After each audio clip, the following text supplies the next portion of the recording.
Hinimatay at nagising sa loob ng ambulansya.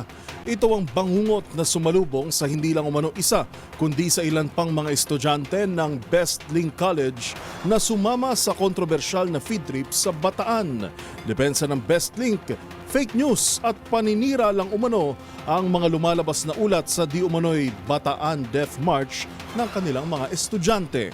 Ang buong detalye tutukan sa exclusive report ni Wina Tesoro.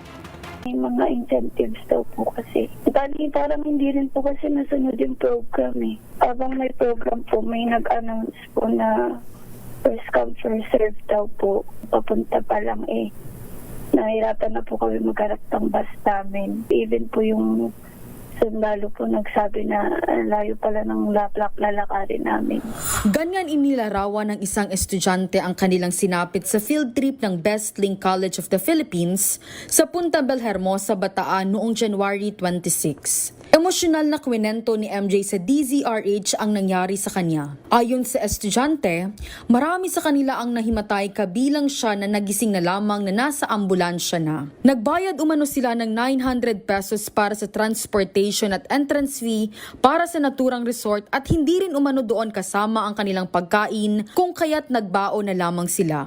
Ayon pa kay MJ, dahil sa nangyari ay gabi-gabing hindi siya makatulog ng maayos at naiisip pa rin niya ang kanilang sinapit lalo na noong siya ay nahimatay. Kasi parang minsan po na pag natitrigger po na feeling ko nandun tayo na sa situation. Dahil na po yun sa ambulance. Base sa mga report, tila death march ang naranasan ng mga estudyante matapos paglakari ng kilo-kilometro. Pero sa inilabas na statement ng Best Link College of the Philippines, tinawag nitong disinformation ang mga ulat na kapalpakan nila sa naturang field trip. Ayon sa Best Link, bukas sila sa anumang independent fact-finding investigation upang matukoy kung ano ang totoong nangyari bago, habang at matapos ang event. Aminado naman ang eskwelahan na nagkaroon ng hindi inaasahang pangyayari sa coordination sa transport service providers matapos ang event. Para sa MBC TV Network News, ito si Wina Tesoro ng DZRH, una sa Pilipinas, una sa Pilipinas.